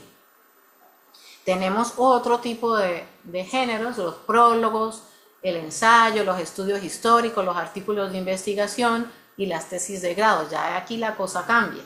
Ya aquí entran otras funciones a tener mayor jerarquía. Entonces, ¿qué significa el texto? ¿Cómo se comporta? ¿En dónde se sitúa? Si ven, ya son unos tipos de procesos que requieren de mayor énfasis en lo cognitivo, ¿sí? O en la interpretación. Entonces, si ven, esas operaciones cognitivas se potencializan más, en ese rango que he puesto ahí, se potencializan más en ese tipo de géneros, ¿sí? Por el fin que tienen en sí mismos, ¿no? Por ejemplo, una tesis de grado, pues obviamente me va a presentar una propuesta acerca de un corpus que es bastante sustentada y que intenta ya generar una interpretación de un peso mucho mayor que pueda ser que una reseña, ¿sí? ¿Sí ven la diferencia? Bueno, entonces, para que ustedes vean un ejemplo, porque el tiempo ya se me está acabando. Bueno, quedan 11 minutos. Para que ustedes vean un ejemplo, claro, aquí estamos también en torno a la misma función, ¿no? A los abordajes cognitivos. Leo y pasamos al ejemplo porque es importante. Fíjense que esos abordajes cognitivos pueden ser de dos maneras. O bien una reducción de lo desconocido a lo conocido, algo que no sé qué hay en la obra, a mostrarlo. o pueden ser una reducción de lo que es individual a lo general, o sea, lo que hay particular en la obra a expandirlo a lo general. Entonces, por ejemplo, ahí entrarían elementos como identificación de la obra sobre el fondo de las convenciones, ¿sí? Identificación del texto con un género. Si ven, está lo individual a lo general. Ese es un tipo de abordaje cognoscitivo, como por ejemplo, que podría darse a la hora de hacer una antología, o bueno, en otros muchos casos. Extracción de reglas poéticas de la obra. La contraposición de la obra a la tradición. Si ven que es de lo general, reglas, tradición, géneros, convenciones. La explicación de la obra mediante la biografía de un creador, eso también podría ser ese tipo de abordaje. La presentación de la obra como un equivalente de complejos subconscientes del escritor también. La reducción del contenido o de la forma de la obra a determinadas actitudes ideológicas o filosóficas. ¿Sí ven? También, en ese caso también estaríamos sacando o reduciendo más bien lo individual que hay en la obra hacia lo que está fuera de ella, ideológico, filosófico, político, etc. Bueno, entonces veamos ahora sí los ejemplos, ¿no? Los vamos a ver para que me entiendan un poco. Sí, no, muéstrame los ejemplos. Ajá, y tenemos dos artículos. Y estos artículos los he tomado de la última edición de la revista Contexto. Tenemos dos. Tenemos un artículo aquí del profesor Francisco Morales. Y este artículo, vamos a leer el título, él está muy bien catalogado porque fíjense que en la revista lo han catalogado dentro del apartado de ensayos, ¿sí? Y fíjense cómo se llama el texto. Dice: los estudios literarios han muerto, vivan los estudios culturales, o la extinción de la filología en la investigación literaria. Ya uno con el título, y fíjense que él está incluido en la parte de ensayo, no está en la parte de artículos académicos. ¿Eso qué quiere decir? Este artículo estará moviéndose en el terreno del crítico o en el terreno del investigador de la literatura. Pregunto, nada más con el título. ¿Ustedes qué creen? Cuando hablamos del crítico, hay una valoración y unos postulados del propio autor con respecto a la literatura en este caso. Pero cuando hablamos de un investigador de la literatura es distinto, ¿no? No tiene que ver tanto con esos postulados del autor, sino con otras cuestiones de tipo más cognoscitivo, evaluativo, ¿sí? Ajá, ¿ustedes qué piensan? ¿Esto estará dentro de la crítica o dentro de la investigación de la literatura? Según lo que el autor nos muestra, ¿no? Lo que hemos estado conversando. Dice aquí, es propio de una investigación de la literatura. Ajá, Junior dice, ese es de este año, lo leí, me pareció excelente. Ajá, muy bien, ¿ustedes qué creen? ¿Estaría más en terreno de la crítica o de la investigación? Dice Erasmo que de la investigación. Claro, hay una investigación, pero teniendo en cuenta cómo lo tiene establecido Slawinski, ¿no? Esa diferenciación que él hace. Bueno, vamos a analizarlo. Leamos el resumen. Dice: este ensayo, primero y principal, es un ensayo. Reflexiona, o sea, el autor sabe qué modelo en qué modelo se está moviendo. Él sabe en qué modelo se está moviendo. Este ensayo reflexiona, sin responderlas de modo explícito, sobre algunas preguntas acerca de la especificidad de los estudios literarios contemporáneos. ¿Qué estudian los estudios literarios contemporáneos? Puede decirse que los estudios literarios contemporáneos aún tienen un objeto, un cuerpo teórico y una metodología específicos. ¿Es inevitable la absorción de los estudios literarios por los estudios culturales? ¿Desaparecerá totalmente el concepto de literatura como categoría funcional en la investigación profesional y la especulación teórica del nivel universitario? ¿Aún es pertinente la renovación de los vínculos entre los estudios literarios y la tradición de la filología? Bueno, fíjense que el resumen es una serie de preguntas y de un problema que observa el autor. Primero, fíjense la función metacrítica, ¿sí? Está aquí presente. Nos dice él mismo que es un ensayo. Y más adelante nos está mostrando unas preguntas que nos apuntan hacia los postulados del autor. El autor tiene una preocupación con respecto a si los estudios literarios actuales se apoyan realmente en los textos o están saliendo hacia afuera. Si es simplemente que ya no se puede hablar ni siquiera de estudios literarios, sino de estudios culturales, que han sido absorbidos, el análisis de la literatura ha sido absorbida por los estudios culturales, perdiéndose propiamente el análisis del texto en sí, sino de lo que el texto refleja. Entonces, nada más con leer el resumen y las palabras claves, fíjense, estudios literarios, estudios culturales, literatura, filología, nada más con eso uno ya más o menos sabe. Entonces, fíjense en esto. Esto es un ensayo, por tanto, estaríamos hablando de crítica, no de la literatura, sino de la misma crítica de la crítica. Y estaría en ese terreno. ¿Por qué? Porque los postulados del autor son los que más dominan aquí, ¿sí? La preocupación que él tiene, su idea de lo que debe ser un estudio de la literatura, uno la ve reflejada. Y si uno lee el texto, bueno, yo el texto no lo conozco muy bien, pero sí lo que contiene, porque pues hablé con el profesor sobre esto y sé que es así.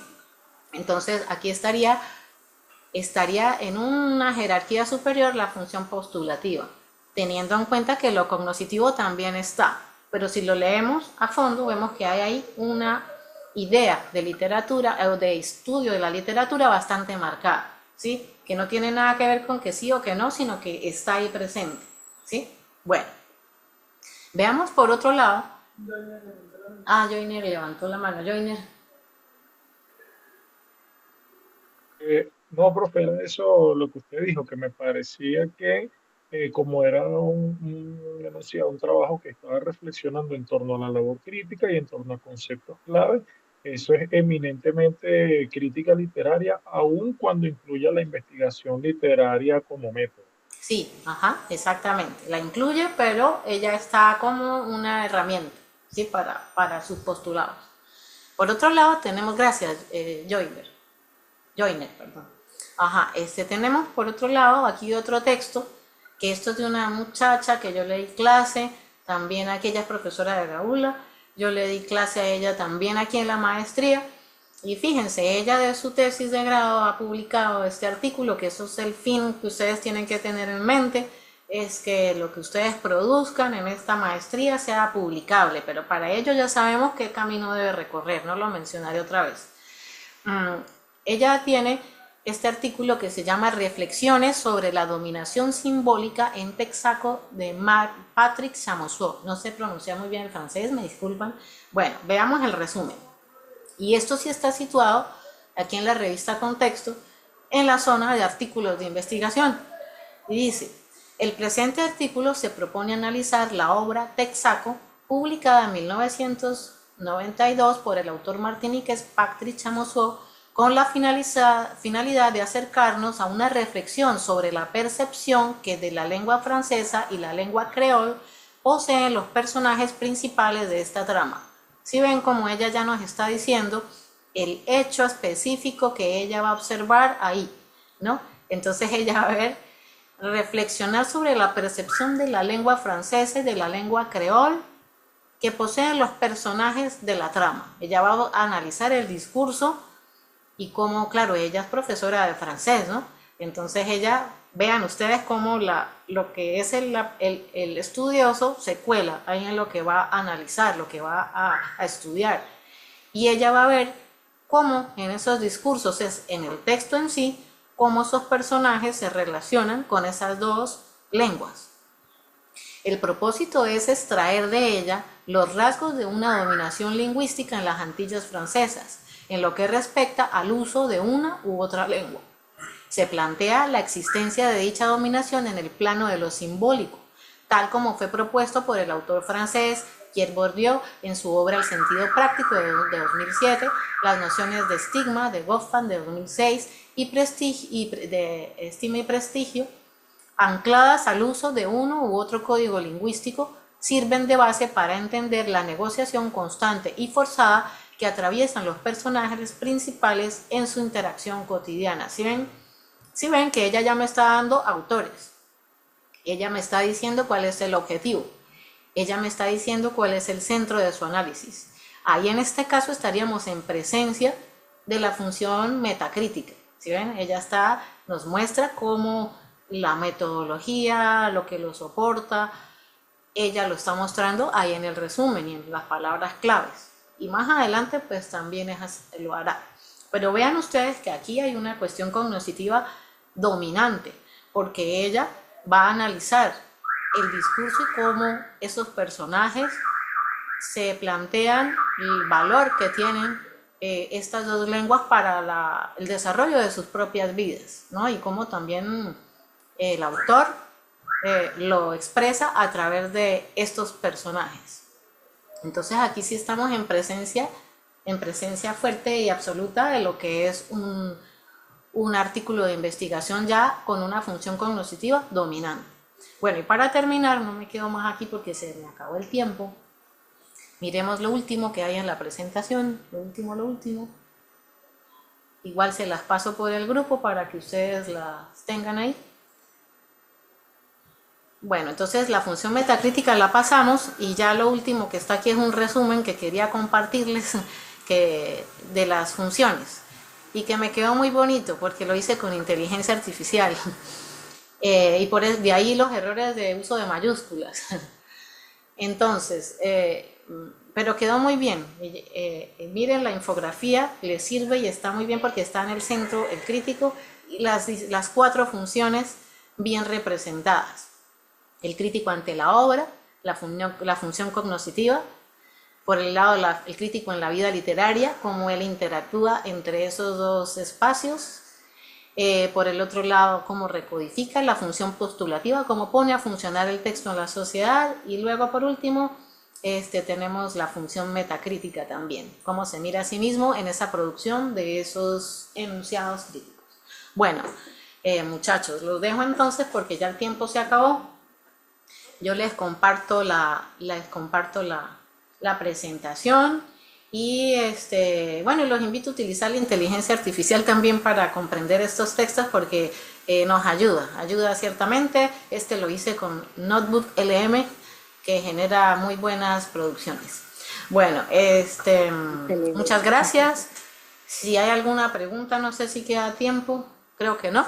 Sí. Bueno, si hay una preguntita me la pueden hacer ahora o callar para siempre. Por ahí hay un comentario. Por aquí hay unos comentarios, vamos a leerlos. A ver, ¿dónde están? Bueno, por aquí dice el Vanelis me parece crítica, no sé a cuál se refería porque... El primero, el de Morales. Muy bien, sí, entonces ella atinó con eso. Tenemos Erasmo que dice, me da un poco de temor pensar en los estudios literarios y la teoría de género y cómo ellos se pueden usar para reforzar ideologías políticas en las academias. Bueno, sí, eso ha sido siempre así, siempre las ideologías han estado presentes y estarán. Joyner dice, está fino, creo que te refieres a la infografía. Nurigeli dice, sí, están bien representadas y gracias por el dato. Bueno, entonces, si no hay más preguntas por ahí, pues podemos concluir. ¿Qué pasa cuando el crítico decide cambiar alguna obra? ¿Qué pasa cuando el crítico decide escribir alguna obra? Bueno, cuando el crítico decide escribir una obra, él tendrá en cuenta seguramente cómo irá a ser recibida esa obra, o también tendrá en cuenta sus ideas, la función postulativa, el hecho de que las ideas que él tiene de cómo debería ser una obra y cómo debería moldarse a su idea de literatura, pues seguramente eso estará ahí a la hora de lo que él cree. Lo tendrá mucho más consciente, digo yo. Y de hecho, pues los mejores críticos de la literatura han sido los mismos escritores, porque son conscientes de lo que sucede dentro de sus obras y cómo son esas obras unas cajitas, digamos, mágicas en las que se puede encontrar una idea de lo que es la literatura para ellos. Por aquí. Sí. El Vanelis dice la diferencia puntual entre un investigador y un crítico. Bueno, la diferencia puntual, teniendo en cuenta lo que dice Slavinsky, sería que el crítico tiene mucho más presente su contexto actual, ¿sí? Está más en lo contemporáneo y está muy relacionado. Esa idea de su espacio está muy relacionado con sus postulados o su visión de lo que él considera que es o debe ser la literatura o la crítica, ¿sí? En cambio, el investigador es una cuestión que puede analizar de forma diacrónica, digamos, el texto, y que lo hace situando en segundo lugar su valoración y de repente sus postulados acerca de lo que él pueda considerar eso no es literatura. Eso estará, pero en una jerarquía menor, ¿sí? Bueno, aquí María Sabeta dice, Slavinsky menciona que el crítico no evalúa la obra desde el pasado, como un historiador. A eso me refería con la cuestión diacrónica en cuanto al investigador. Entonces, podríamos decir que la función evaluativa es más frágil, la más frágil de todas, porque entonces podríamos decir que la función evaluativa es la más frágil de todas porque lo que hoy consideramos una obra maestra, un crítico de otra época podría haberlo evaluado como un error técnico basándose en los valores de su tiempo. Bueno, eso es una pregunta que queda y que también nos la planteaba en qué es literatura Terry Ingleton. Entonces, bueno, digamos bueno, ahí esa pregunta queda en el aire, no es que sea más frágil, sino que ella, observándola de un punto de vista diacrónico, pues tiene quiebres, digámoslo así. Bueno, ¿alguien más por ahí? Bueno, creo que hasta aquí podemos dejar para que ustedes tengan tiempo para descansar para su otra clase. Les agradezco las participaciones, siempre tan acertadas, muy inteligentes son ustedes, gracias por los aportes. Y bueno, nos vemos en la próxima clase y les deseo... Suena duro ese reggaetón. Sí, suena duro. Bueno, que estén muy bien, cuídense mucho y que tengan un lindo día hoy. Chao. Igualmente usted, profesora. Muchísimas gracias, profesora. Qué buen material y qué bueno adquirir conocimiento de usted y de los compañeros. Gracias, profesor. Bueno, gracias. Gracias, profesora. Tremenda clase. Para la próxima clase vamos a trabajar el tema del canon. Entonces les dejaré en el grupo el famosísimo texto que hay que leer, a juro, porque sé que hay personas que no lo han leído, pero seguramente otras que sí, el de Harold Bloom, el canon, este libro sobre el canon que tiene Harold Bloom, lo vamos a leer, y otro de Susana Zanetti sobre el canon y América Latina. Se los dejaré en el grupo y comentaremos sobre este tema que se relaciona mucho con la función de la crítica. Bueno, cuídense mucho, hasta luego. Muchas gracias. Hasta luego, profesor.